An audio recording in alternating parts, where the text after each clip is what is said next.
Bonsoir et bienvenue dans cette deuxième vidéo de la Cagouille Céleste pour la troisième phase de la première lune d'été du 24 au 31 juillet 2021. Nous allons maintenant commenter les thèmes astrologiques de la période. Donc, la pleine lune, le 24, et le dernier quartier, le 31, ainsi que le thème certainement du lion, peut-être cette lunaison complète pour bien voir un peu l'évolution. On va peut-être se donner quelques thèmes, sujets, je veux dire, sur lesquels on va focaliser notre attention et essayer de trouver quelque chose, de les lire à travers les thèmes. Oh, voilà Christophe. Eh bien, il est là avec nous. Bon, ben finalement, tu es là, donc voilà. Donc, on va dire que c'est super. Génial. On a attaqué juste. Hein, on va y aller. Je vais partager les thèmes. Donc, en voiture Simone, écran partagé. Et c'est parti. Attendez, alors là, on y reviendra sûrement. Alors, la nouvelle lune. Allez, les lunettes. La nouvelle lune. Hein, on peut jeter un coup d'œil. Était sous le signe de Saturne d'un côté, Pluton, et puis Vénus, Mars en Lion de l'autre. Alors commence au carré d'Uranus, figure maîtresse de la nouvelle lune. Donc on va aller voir le 17, le premier quartier. Bon ben c'est passé également, hein, mais je fais un petit refresh. On retrouve Vénus, Mars toujours en Lion opposé Jupiter détendu par la lune en Balance. Alors si après on voit un petit peu comment ça se traduit. Puis on a aussi l'opposition du Soleil à Pluton au carré de la Lune, oui, puisque c'est le premier quartier. Donc c'est marquant. Et nous arrivons donc au 24, c'est le début de notre période, la pleine lune, le 24 à 2h36 TU, soit 4h36. Donc dans pas longtemps, à l'heure où nous enregistrons cette vidéo, elle va se lever d'ailleurs après le coucher du soleil déjà, parce qu'elle est très basse en latitude. Et alors déjà qu'elle a la course d'un soleil d'hiver, elle est en dessous de l'écliptique, on l'a dit tout à l'heure. Elle s'élève péniblement à 20 degrés de hauteur à sa culmination. Et donc elle disparaît le matin avant même avant le lever du soleil. Et donc c'est donc très bientôt, on verra plus tôt ça le 31, Mercure s'approche du soleil. Et donc, c'est la pleine lune, donc lune opposée soleil, lune entourée par Pluton et Saturne. On les retrouve, on les avait dans la nouvelle lune, souvenez-vous, au méridien, opposés à Vénus-Mars, qui sont opposés à Jupiter. Jupiter, qui est encore en poisson pour la pleine lune. Donc, un milieu du ciel encadré par Jupiter et Neptune en poisson. Et l'opposition, la grosse opposition, là, poignée, mais c'est spécialement Mercure-Pluton qui est détendu par Neptune. Et un carré sec d'Uranus à Saturne. Saturne fait un carré à Uranus et c'est tout. Donc, et c'est en maison 11. On a une espèce de poigne. Hein. Faut en reparler d'Uranus Taureau, mais c'est une canalisation extrême. C'est une canalisation des pensées. Hein. Alors voilà pour le coup d'œil sur la pleine lune, un coup d'œil sur le dernier quartier, donc voir comment ça va évoluer. Le dernier quartier, le 31, on est presque à la conjonction supérieure de Mercure qui a lieu le 2 août. C'est en carré à Uranus et à la Lune. Donc c'est opposé à Saturne parce qu'on a l'opposition de Saturne le 2 août également. Alors le 2 août, on a en même temps donc Saturne, Mercure, Saturne, Mercure aligné avec le Soleil. Ça nous fait donc dans l'ordre Soleil, Mercure, Saturne, puisque c'est une conjonction supérieure de Mercure. Tout ça le 2 août au carré d'Uranus. Yes. Qui marque le descendant de ce thème. Alors que, il est fort le thème, alors que Mars est au milieu du ciel, il vient d'entrer en Vierge, opposé à Jupiter, qui vient de revenir Il y a en un passage en Verseau. force. Comment? Il y a un passage en force. Ah, il y Il y a un a passage en oui, force, là. oui, on peut dire un passage en force, oui. Mars, Jupiter et Uranus sur les angles. Ah, c'est fort, hein? Ah oui, un passage en force. Absolument, surtout que la Lune est avec Uranus, donc il se passe vraiment quelque chose. Et,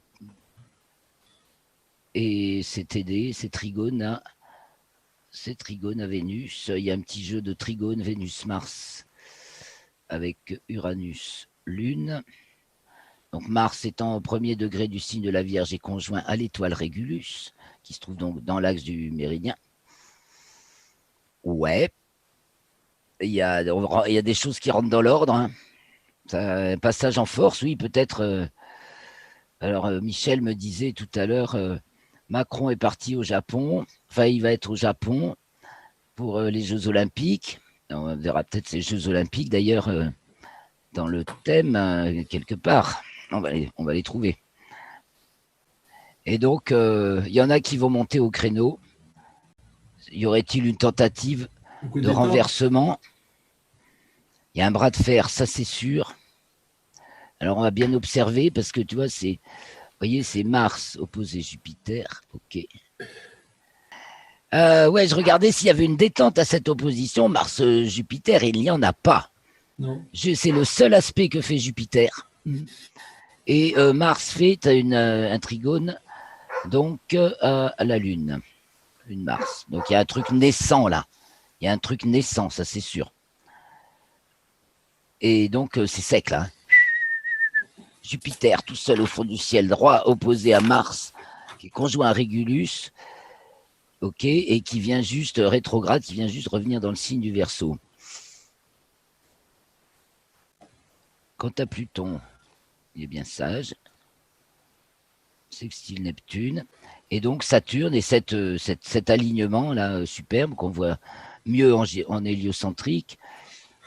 On a Soleil, Mercure, Saturne, enfin c'est l'opposition de Saturne, oui. Ah oui, c'est l'opposition de Saturne. Attention, c'est pas la conjonction, c'est l'opposition.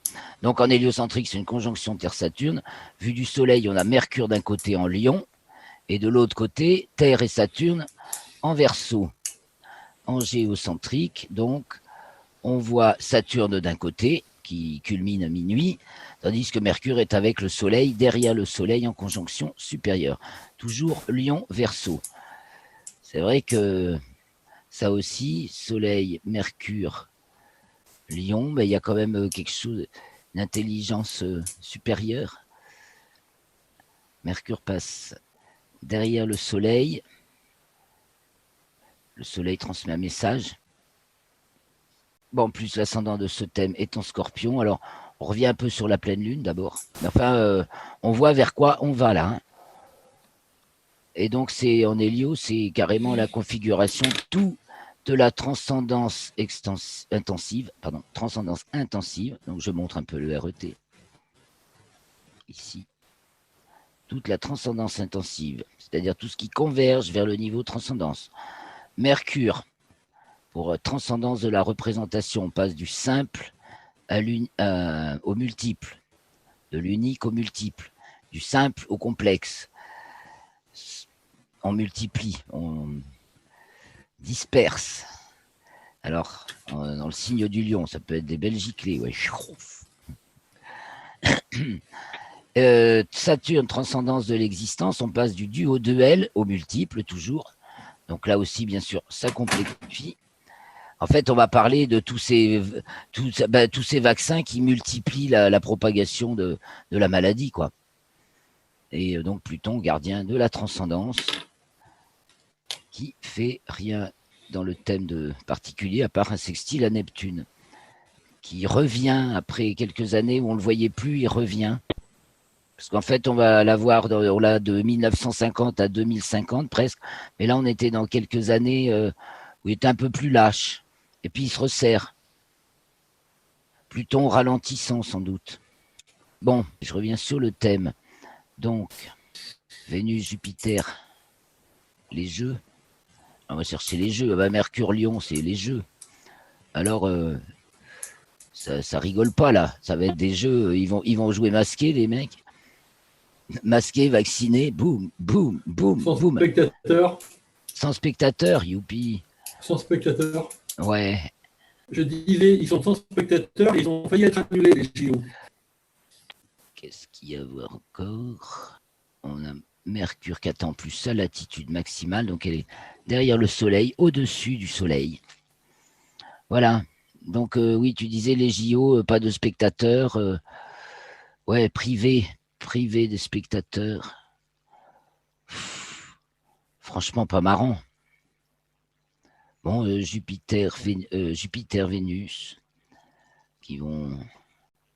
Qu'est-ce qu'ils vont faire? Tout va bien avec Jupiter, Trigone, Vénus. Alors Vénus est en Scorpion et Vénus vient d'entrer en Scorpion, Jupiter en Verseau, hein, on est héliocentrique, il n'a pas quitté le Verseau encore, il le quittera au mois de septembre. Voilà, donc je reviens sur le 24 et puis on va regarder avant. Mais c'est vrai que cette multiplication du virus là, et qui rend les gens malades, ouais, ça devient totalement, ça devient tellement ubuesque. On ne sait pas trop dans quoi. C'est ubuesque, voilà ce que dit aussi Uranus, tout seul en taureau, là, tout sec avec son carré Saturne. Situation ubuesque. D'ailleurs, il y a. Alors, pré-contact, on a toutes les rapides. Bon, ben, besoin de vivre, de se protéger. C'est dans la carte des signes d'été, lenteur d'excitation, la force d'inhibition protectrice et débloquante avec le lion, d'excitation débloquante avec le lion. Mais il s'agit de toute façon de protéger et d'affirmer le, la personne ou le groupe ou l'ensemble. Pas de mise en contact, on se jette dans la gueule du loup et bouffé par des ordres qui tiennent pas debout. Il n'y a rien qui tient la route, là, c'est sec, là. Vénus, Mars, Vénus en Vierge, posé Jupiter qui vient de rentrer en Verseau, moi je trouve que c'est euh, le grand foutoir. Je ne sais pas ce que vous en pensez. Et donc ensuite, nous avons Jupiter et Neptune qui entourent donc le milieu du ciel. Et donc c'est en Poisson encore pour la pleine lune. Ah ben les voilà les jeux là peut-être. Tiens, voilà. Avec Mercure. Mercure, Gémeaux, les jeux. Hein, parce que c'est quand les dates de ces Jeux olympiques? Vous les savez? C'est commencé aujourd'hui. Ah ben voilà. Ben voilà. Donc Oui. sous cette configuration, hein, on y est. On y arrive, dirons-nous. Effectivement, ça fera ce beau grand trigone. Bon, bah, ça fait une belle ouverture. Je remets sur le 31. Évidemment, Mercure va passer et ça, le beau trigone ne va pas rester.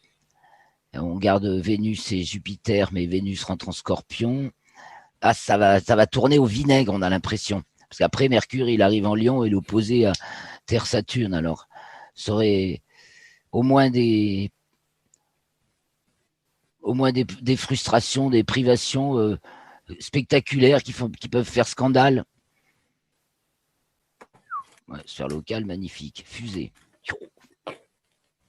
Bon, continuons. Je vais peut-être revenir un peu avant et un peu après également pour comprendre cette configuration. Le tout étant toujours de savoir de quoi on parle. Bon, souvent on parle de la situation générale. Bon, là, c'est parce qu'on fait des configurations universelles, donc c'est censé parler de la situation générale. Sur laquelle il faut toujours prendre un peu de recul. Alors tiens, justement, l'alignement, là, Mercure, Saturne, Pluton, bah, ça me rappelle justement le janvier 2020, quand j'ai écrit l'article mise en scène du grand jugement. On avait une configuration Soleil, c'était l'opposition, puisque c'était en janvier, Soleil, Saturne, Mercure et Pluton. Enfin, Soleil, Mercure, Saturne, Pluton. Il y avait une conjonction inférieure ou supérieure, je ne sais plus, de Mercure, conjoint Saturne et conjoint Pluton. Et là, c'est l'opposition de Saturne et de Pluton. Ouais. On est en plein dedans, là. Hein. En plein dedans. Donc, effectivement, quand on voit cette belle... Parce que c'est vrai que le thème du dernier quartier est particulièrement fort pour nous, hein, comme angulaire, Mars, Jupiter, Uranus. Ouais, Uranus avec la Lune. Le Soleil avec Mercure à l'opposition de Saturne. On a tout là. Et donc, un ascendant Scorpion. 15 Scorpions. Yes, Uranus est pile à l'opposé du... Ah, c'est très chaud là. Hein. Je ne sais pas si ce que vous voyez venir, vous. Alors déjà au niveau du temps, ça va peut-être être assez rigoureux, hein, chaud, peut-être très chaud, c'est très orageux. Très très orageux déjà. Hein. Ouais. Ah, puis aussi on a Mars qui arrive à l'opposition de Neptune. En héliocentrique, ça fait chavirer un burp. On est burp. En plus avec un petit demi-carré à Vénus et le Neptune, un petit demi-carré à Terre, Saturne. Ouais. Burp. Il y a un peu de ça. C'est un peu, il y a peut-être du forçage, des jolis sourires par devant, mais ça se déglingue. Hein. C'est déglingué le truc là. Ça donne l'impression. Besoin de discernement, peut-être. Alors, va-t-on acquérir plus de discernement ou au contraire encore en perdre? La situation est poignante, on dirait au moment du dernier quartier. C'est vraiment le mot, hein, poignante. Ouais.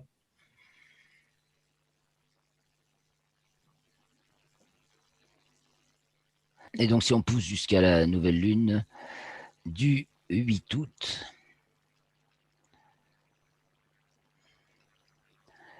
la nouvelle lune du 8 août, qu'est-ce qui change? Bon, Vénus et Mars rentrent en Vierge. Elle sera dans le signe du Lion, pas loin de Mercure, opposée pas encore tout à fait à Jupiter, mais ça va se faire.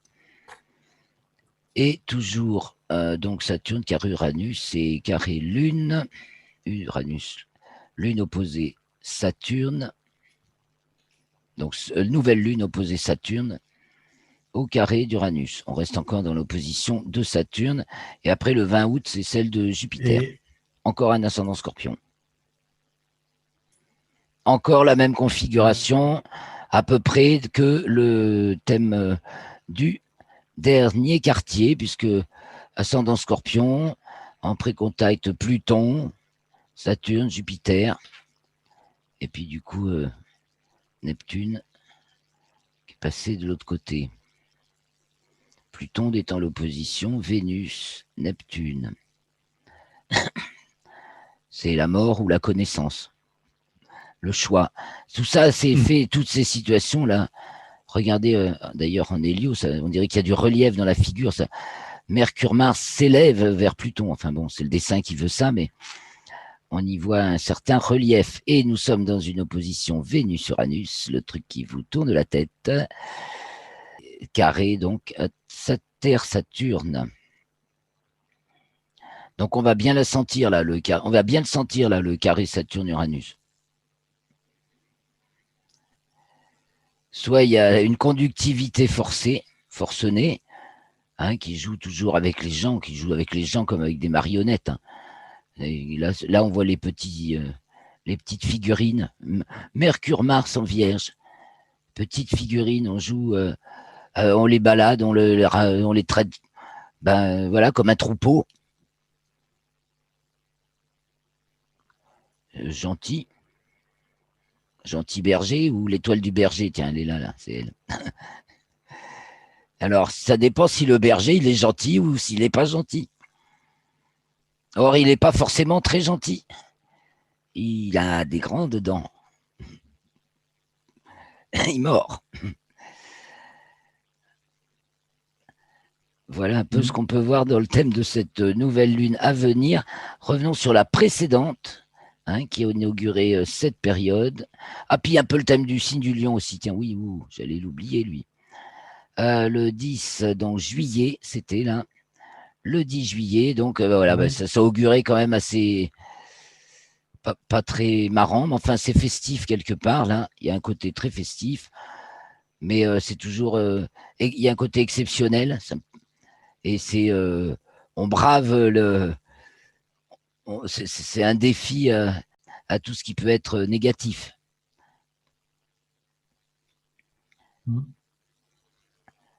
Et là, c'est sûr qu'on s'est engouffré dans.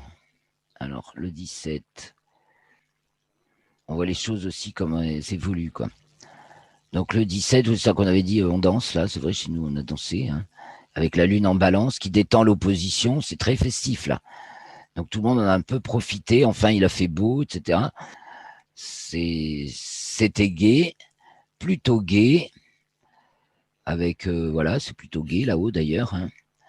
Et nous arrivons donc le 17, ça c'est bon, et nous revenons sur notre pleine lune, donc le 24, celle dans laquelle on est pleinement là, au moment où on enregistre cette vidéo, avec en plus en héliocentrique Mercure et Vénus qui sont hautes en latitude. Mercure va atteindre sa latitude maximale, et qui sont fortes en influence gravitationnelle. Vu leur taille, on peut voir que leur influence gravitationnelle est importante. Celle de Mercure héliocentrique est maximale parce que elle va être au périhélie aussi, au plus près du Soleil, en même temps qu'elle est en conjonction supérieure.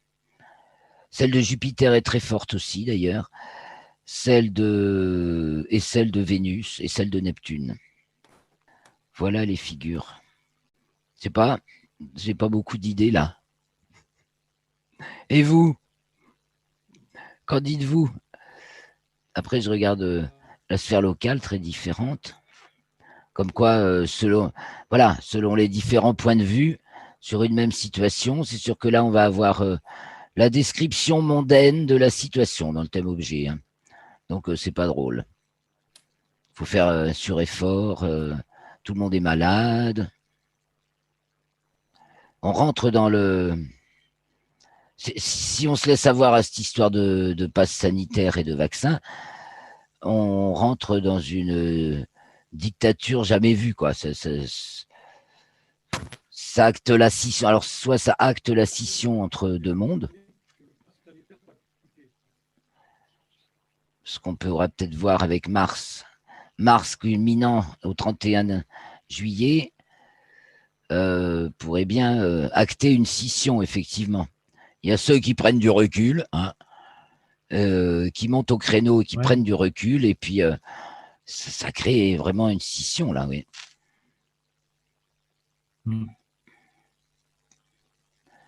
Pour prendre. Ben voilà, pour préserver sa santé. Vénus Vierge, Trigone Lune, Taureau. Et donc, ce Jupiter tout au fond du ciel, là, c'est notre société. Ben, comme Jupiter revient en Verseau, ça va peut-être lui redonner un petit air de santé.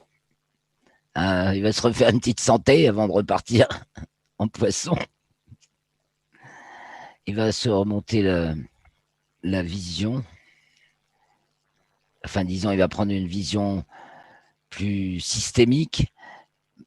De toute façon, après, en Poisson, c'est une présence, une transprésence partout. Mais là, donc, justement, c'est le passage, le retour en Verseau, c'est peut-être se poser les bonnes questions. Qu'est-ce qui est vraiment bon pour l'avenir, hein? Parce que ce plan maladie tout le monde, là, c'est vraiment dément, quoi. Alors, quelle est cette figure qui monte au créneau que tu me disais, toi, Michel, tout à l'heure, je te croyais pas, mais là, quand je vois le thème, je me dis, il a peut-être pas tort, Michel, avec cet Uranus là, qui monte au créneau au dernier quartier. C'est-à-dire qu'il est au descendant, quoi. Moi, quand j'ai vu ça, et d'ailleurs jusqu'à la prochaine nouvelle lune, c'est ce qui m'a fait un peu chercher qu'est-ce qui s'était passé dans le passé, enfin, dans l'histoire. Et c'est comme ça que j'ai pris comme point de départ, enfin, pour le passé, pour l'histoire, j'ai pris la date du 14 juillet 1790. Mhm. Et j'ai fait des transits pour cette date à, à tout ce qu'on vient de voir. Et en fait, je trouve que c'est chaud, c'est chaud, c'est chaud, quoi. Bah, ça, c'est sûr. C'est chaud. Bah, Moi, là, on est en plein mon impression, dans le goulet, là. moi, On est mon en train de. impression, c'est que, ouais, on sait, en fait, on ne sait pas quel côté ça va basculer, mais moi, je pressens comme ça, mais c'est pas de l'astrologie, je le ressens comme ça. Je pense que si on regarde ces dates, y compris dans le thème de Coulennes, tout peut laisser penser qu'on va avoir une fin d'année très difficile. Ah, du point de vue de l'ancien monde, carrément, il est mort. C'est justement ce qu'on va Il est voir, mort. c'est l'avènement. On est dans une naissance, l'avènement d'un nouvel être humain, et donc il y a toute la connerie qui tombe en gros lambeaux aussi, on peut le dire. Et Saturne en Verseau, ça fait des gros lambeaux, hein, d'énormes lambeaux. Ouais. Et puis il y a aussi d'énormes pans d'expériences, de connaissances qui reviennent peut-être. Normalement, c'est l'excitation recréatrice. Donc, on va retrouver aussi des choses anciennes qu'on avait oubliées. Avec justement le Soleil-Mercure en Lion, ça fait bien des découvertes. Et puis au carré d'Uranus en Taureau, qui nous signe également aussi bien l'ère spatiale, hein, et tout ce qui se passe concrètement, parce que le Taureau, c'est concret, hein, du point de vue spatial, et en même temps du point de vue de l'avènement d'un autre être humain sur une autre énergie, dans une autre optique. Donc, oui, c'est ça. l'issue, elle est en par fait, là. grosso modo, Alors on est mort. Il est mort-né. Il sera mort-né. on lâche l'ancien monde et il faut recréer un nouveau monde. Il se crée. Moi, mon impression, c'est que rien ne va être comme avant, quoi. Ah, ça c'est sûr. Même Macron, il l'a dit, ça, dès que le Covid a commencé. Ouais, mais bon, oui, mais bon. Alors c'est sûr que, tiens, l'Uranus, Uranus est pile opposé à son Uranus natal. C'est donc une période charnière pour lui. Si on regarde le thème de Coulennes, en transit, alors je l'ai fait pour la nouvelle lune du 8 août, on se retrouve, la 1 est en Capricorne, Pluton est à 25 degrés, Oui. rétrograde, Saturne est rétrograde à 9 degrés 43 en Verseau. Oui, c'est les positions actuelles. Donc, dis-nous plutôt avant, il était... ce que ça fait sur le thème de Coulennes, parce qu'on n'a plus beaucoup de temps. Les positions actuelles, on les connaît, on les a sous les yeux même. Mais dis-nous sur le thème de Coulennes, Pluton, il est sur quoi? Saturne, il est sur quoi du thème de Coulennes? Enfin, voilà. Sur le thème, en transit. Bah oui. Ouais. Pluton est en Capricorne sur la 1. Saturne natal est en 2 en Verseau. Ah, il est en Verseau comme là. À 9 degrés. Mais parle-nous du thème de Coulennes initial et des transits que ça fait le 8 août 2021. C'est-à-dire, ça tombe la nouvelle lune à 16 Lion, elle tombe sur quoi du thème de Coulennes? Il n'y a que ça qui pourrait nous... Elle tombe sur la 8. D'accord. Elle tombe sur la 8. Ok. Bon, il y a un grand carré en transit, il y a un carré Soleil-Lune en 8 par rapport à Uranus qui est en Taureau à 14 degrés. Mais oui, mais ça c'est le thème actuel, Michel. Il faut le lire dans l'autre sens si tu veux en extraire quelque chose. Prends le thème initial de Coulennes et regarde Uranus qui est à 14 taureaux, ça tombe. Il tombe sur quoi du thème de Coulennes? Y a-t-il un as? 4. En 4, y a-t-il un as 34 dans le thème initial de Coulennes? C'est ça la question. Non, il n'y a rien. s'il Bon. n'y a pas plus de Euh, transit significatif que ça ne veut pas dire grand-chose. On retrouve, je sais pas, enfin, si Christophe peut prendre la parole, mais malheureusement, son micro est tellement pourri qu'on ne peut pas l'entendre. C'est trop embêtant.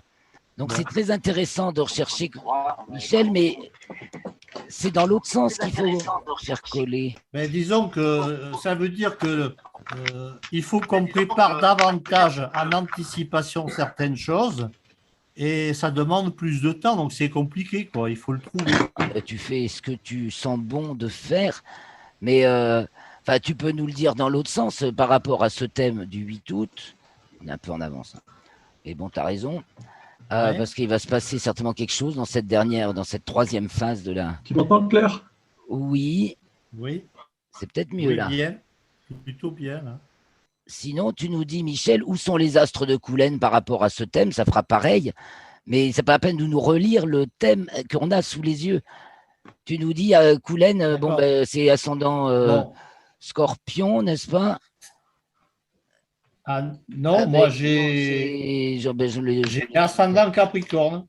ascendant Capricorne et donc milieu du ciel. Il y avait Jupiter au milieu du ciel et Neptune à l'ascendant. Jupiter Scorpion. Jupiter Scorpion, c'est ça. Voilà. Conjoint au milieu du ciel. Donc, c'est ça qu'il faut regarder. Alors, où est le Scorpion? Est-ce qu'on a quelque chose qui tombe dessus? Pas sur Jupiter. Il n'y a rien. Où était Neptune? À peu près là où il y a Pluton aujourd'hui. Mais à peu près, c'est vaste. Ça va pas nous. Oui, c'est ça. Oui. Pluton était à l'aiguille d'une 27 botte de et foin. la Neptune est à 22. Oui, Ouais. bon, Mais par contre, il est opposé à Vénus.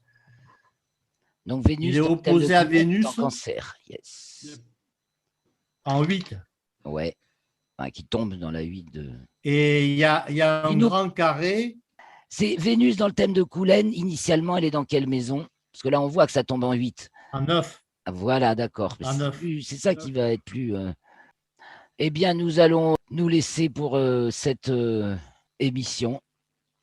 En attendant, je reviens sur le thème du moment, ou même je remets nos bonnes figures, parce qu'on ne va pas nous voir longtemps. Donc, merci Michel, merci Christophe, et bonne semaine. Alors, on va voir ce qui se passe. Hein. On s'attend à une irruption de quelque chose, oui. À moins que ce soit encore tellement contenu. Bon. Mais voilà. Il y aura de l'orage. De l'orage, ça c'est sûr. Après, des figures qui montent au créneau. Voilà.